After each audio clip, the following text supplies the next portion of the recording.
மாண்புமிகு உறுப்பினர் ஜி.கே. மணி.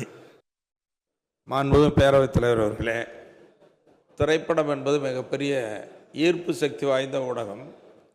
அதில் தமிழ் வளர்ச்சியை பற்றி நம்முடைய மாண்புமிகு அமைச்சர் அவர்கள் குறிப்பிடுகிற நேரத்தில் தாய் தமிழ் இங்கே குறிப்பாக எந்த அளவில் இருக்கிறது, கோவில், அதை பற்றியெல்லாம் இங்கு குறிப்பிட்டிருக்கிறார்கள். நான் அமைச்சரிடத்தில் தங்கள் வாயிலாக அறிய விரும்புவதெல்லாம், உலகின் மூத்த மொழியாக இருக்கிற தமிழ் இன்று பல்வேறு இடங்களில் ஊர் பெயர்கள் எல்லாம் மாற்றப்பட்டிருக்கிறது. உதாரணத்திற்கு தருமபுரி, கிருஷ்ணகிரி மாவட்டங்களில் அஜ்ஜம்பட்டி இருந்த ஊர் அஜ்ஜனல்லி என்று மாற்றப்பட்டிருக்கிறது.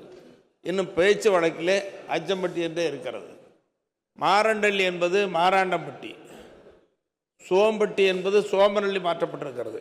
இது பழைய ஊர் பெயர்கள் எல்லாம் இடைக்காலங்களில் மாற்றப்பட்டிருக்கிறது.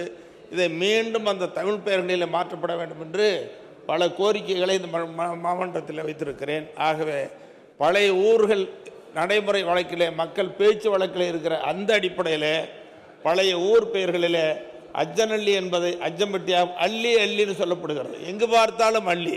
அது எந்த மொழி என்று தெரியவில்லை. நாங்கள் கூட பேசுகிறோம், கன்னடமா, தெலுங்கா, வடமொழியா என்று. இல்ல, தெரியாதெல்லாம் படிச்சுட்டு வந்து கேளுங்க.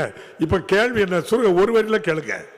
ஆகவே அந்த கேள்வி பெயர்கள் எல்லாம் மாற்றி பழைய பெயர்களே மாற்றப்படுமா தருமபுரி, கிருஷ்ணகிரி மாவட்டங்கள் என்பதை தங்கள் வாயிலாக அறிய. மாண்புமிகு அமைச்சர் அவர்கள்.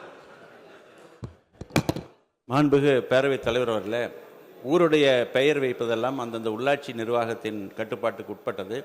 இருந்தாலும் மாண்புமிகு உறுப்பினர் ஜி.கே. மணி அவர்கள் சொல்லியிருக்கிற இந்த கருத்துக்களை பரிசீலித்து சம்பந்தப்பட்ட துறைகளுக்கு தமிழ் வளர்ச்சித் துறையின் சார்பில் எடுத்து சென்று அவர்கள் அதையெல்லாம் திருத்த செய்வதற்கான நடவடிக்கைக்கு மாண்புமிகு முதலமைச்சரோடு கலந்து பேசி அதற்குரிய நடவடிக்கை எடுக்கும் என்பதை தெரிவித்தார்.